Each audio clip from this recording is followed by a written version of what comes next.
Welcome back to Astrofinity. கடந்த வாரம் ஸ்பேஸ்ல நடந்த இம்பார்ட்டன்ட் அப்டேட்ஸ் அண்ட் நியூஸ் தான் இந்த வீடியோவில் பார்க்க போறோம். வாங்க வீடியோக்குள்ள போலாம்.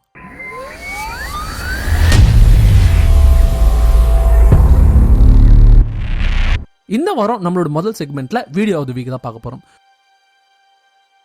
ஸோ இப்போ நீங்கள் பார்க்குற இந்த வீடியோ ஸ்பேஸ் எக்ஸ்னுடைய ஸ்டார்ஷிப் லான்ச்சுக்கான ஒரு வாட்டர் டெல்யூட் சிஸ்டமாக இருக்குது.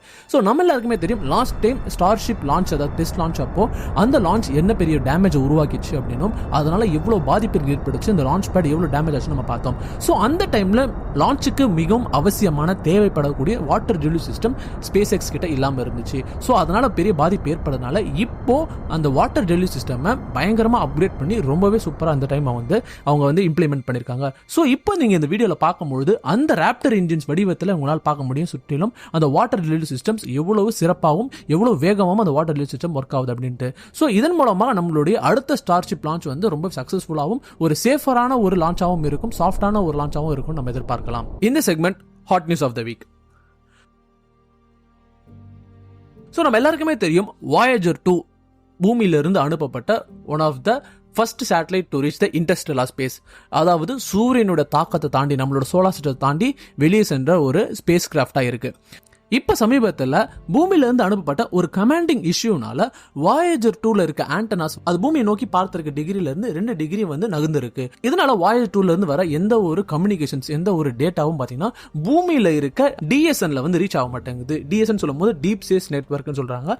சோ அந்த Voyager 2ல இருந்து வர எந்த ஒரு சிக்னலும் பூமியில ரீச் ஆகாதனால நமக்கும் Voyagerக்கும் உள்ள அந்த இணைப்பு, அந்த கம்யூனிகேஷன் இப்ப தடைப்பட்டிருக்கு. சோ இந்த Voyager 2ல ஒரு வருஷத்துல பாத்தீங்கன்னா ஒரு சர்டன் பீரியட் ஆஃப் டைம்ல ஒரு ஆட்டோமேட்டிக் ரீசெட், அதாவது ஓரியன்டேஷன் மாற்றுறது, பூமிக்கு நேரா திருப்பதற்கான ஒரு கமாண்டிங் கண்ட்ரோல் அந்த Voyager 2ல வச்சிருக்காங்க. சோ இதனுடைய அடுத்த ரீசெட் பாத்தீங்கன்னா அக்டோபர் 15ல இருக்கு. சோ அந்த ரீசெட் அப்போ ஆட்டோமேட்டிக்கா அந்த ஒரு ஆண்டனா பூமியை நோக்கி பார்க்கும். சோ இந்த இடைப்பட்ட காலத்துல நமக்கும் Voyager 2க்கும் எந்த விதமான ஒரு கம்யூனிகேஷன் இருக்காது. இதுல முக்கியமான கவனிக்க வேண்டிய விஷயம் என்ன அப்படின்னா, தற்போது Voyager 2 20,000 கோடி கிலோமீட்டர் தொலைவில் பாத்தீங்கன்னா அது டிராவல் பண்ணிட்டு இருக்கு.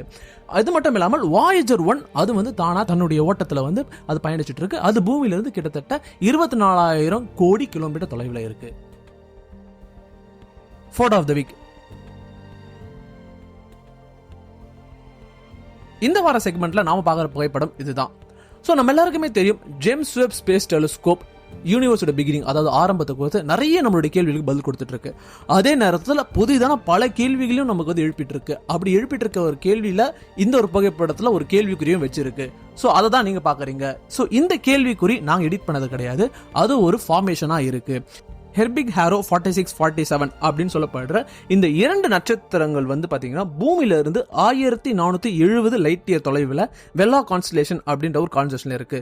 சோ இந்த ஒரு ஸ்டார் ஃபார்மேஷன்ஸ் தான் பாத்தீங்கன்னா ஜேம்ஸ் வெப் புகைப்படம் எடுத்திருக்கு. சோ இந்த புகைப்படத்தை குறிச்சும் இந்த கேள்விக்குறி குறிச்சும் உங்களோட கருத்துக்களை கமெண்ட் பாக்ஸ்ல தெரிவிங்க. Space mission updates. இந்த செக்மெண்ட்ல இஸ்ரோனுடைய 3 மிஷன் அப்டேட்ஸ் பத்தி நம்ம பார்க்க போறோம். முதலாவது ககான்யானுடைய சர்வீஸ் மாடியூலோட ப்ரொபல்ஷன் சிஸ்டம் சக்சஸ்ஃபுல்லா 2 டெஸ்ட் முடிச்சிருக்காங்க. இது மட்டும் இல்லாமல் அடுத்த 3 டெஸ்ட்டும் பாத்தீங்கன்னா ஷெட்யூல் பண்ணிருக்காங்க. சோ இதுல நீங்க இந்த வீடியோல பார்க்கலாம், அந்த ஒரு ப்ரொபல் சிஸ்டமுடைய அந்த ஃபயரிங் டெஸ்ட் நம்ம பார்க்க முடியுது.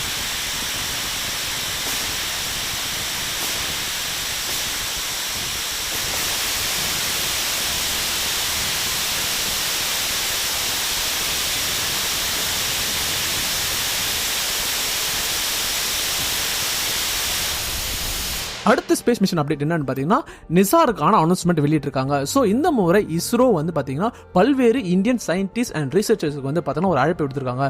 அவங்க பண்ண போற இந்த ப்ராஜெக்ட், இந்த மிஷனுக்கு பல்வேறு ரிசர்ச் அண்ட் ப்ராஜெக்ட்ஸ் நீங்க சப்மிட் பண்ணலாம் அப்படின்னு சொல்லிட்டு அதற்கான கால அவகாசம் அக்டோபர் 31, 2023 வரைக்கும் வச்சிருக்காங்க. ரிசர்ச்சர்ஸ் அண்ட் சயின்டிஸ்ட் தங்களுடைய ஆராய்ச்சிகளை நீங்க சப்மிட் பண்ணலாம். சோ இது பாத்தீங்கன்னா நம்ம ஆல்ரெடி நிசாரை பத்தின ஒரு வீடியோ பாத்தீங்கன்னா நம்ம இஸ்ரோ வீடியோல போட்டிருக்கோம். சோ பார்க்காதவங்க அந்த வீடியோல பாருங்க. நிசார் டீடைல்டா அந்த மிஷனுக்கான பர்பஸ், அதோட நோக்கம் பத்தி டீடைலா பேசியிருக்கோம். அடுத்த மிஷன் அப்டேட் என்ன அப்படின்னு பாத்தீங்கன்னா, அடுத்த அப்டேட் கடந்த ஞாயிற்றுக்கிழமை காலையில PSLV C56 அப்படின்ற நம்மளுடைய ஸ்பேஸ் ராக்கெட் சக்சஸ்ஃபுல்லா வந்து பாத்தீங்கன்னா விண்ணில் ஏவப்பட்டுச்சு. ஸோ இதுல கிட்டத்தட்ட 7 சேட்டலைட்ஸ் நம்ம கொண்டு சேர்ந்தோம். இதுல நம்ம இந்தியனை சார்ந்த சில சேட்டலைட்ஸ், அது மட்டும் இல்லாமல் சிங்கப்பூரும் வந்து பாத்தீங்கன்னா நமக்கு சில சேட்டலைட்ஸ் கொடுத்திருந்தாங்க. ஸோ இந்த ஒரு லான்ச்சுமே வந்து சக்சஸ்ஃபுல்லா முடிஞ்சு 7 சேட்டலைட்ஸும் வந்து பாத்தீங்கன்னா சரியான அதோடைய ஆர்பிட்ல பொருத்தப்பட்டாச்சு. ஸோ இந்த மாதிரியான அப்டேட்ஸ் வந்து ரெகுலரா பார்க்கும்போது ரொம்பவே சந்தோஷமா இருக்கு.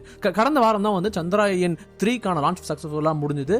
அது மட்டும் இல்லாமல் அடுத்ததான் வந்து பாத்தீங்கன்னா ககன்யானுடைய ஒவ்வொரு டெஸ்டிங், அதாவது லாஸ்ட் வீக் கூட நம்ம வந்து பாத்தீங்கன்னா ஸ்பேஸ் டவுன் கேப்சூலை வந்து ரிட்ரீவ் பண்றதுக்கான அந்த ஒரு டெஸ்ட் முடிஞ்சது. இந்த வாரம் ப்ரொபல்ஷன் சிஸ்டம்கான டெஸ்டிங் முடிஞ்சிருக்கு. அது மட்டும் இல்லாமல் நிசார் ப்ராஜெக்ட் ஸ்டார்ட் பண்றதுக்கு சயின்டிஸ்ட் அண்ட் ரிசர்ச்சர்ஸ்க்கு வந்து அழைப்பு விட்டுருக்காங்க. ஸோ இப்போ வந்து இஸ்ரோ ரொம்பவே ஒரு ஃபியர்ஸ்ஃபுல்லான ஒரு மொமெண்டம்ல வந்து டிராவல் பண்ணிட்டு இருக்காங்க. ஸோ அடுத்த இன்னும் பல்வேறு நம்ம ஆராய்ச்சிகளும் பல்வேறு சாதனைகளையும் வரும்போது நாட்களை பார்க்க போறோம். யுரேகா புதிய கண்டுபிடிப்புகள். ஸ்பேஸுக்குள்ள நாளுக்கு நாள் அதிகமா டிராவல் பண்ணது, இன்னும் டீப்பர் ஸ்பேஸ்க்குள்ள டிராவல் பண்றது நாளுக்கு நாள் வந்து ஒவ்வொரு நாடுகளுடைய ஒவ்வொரு ஸ்பேஸ் ஏஜென்சியோட ஒரு கனவா இருக்கு.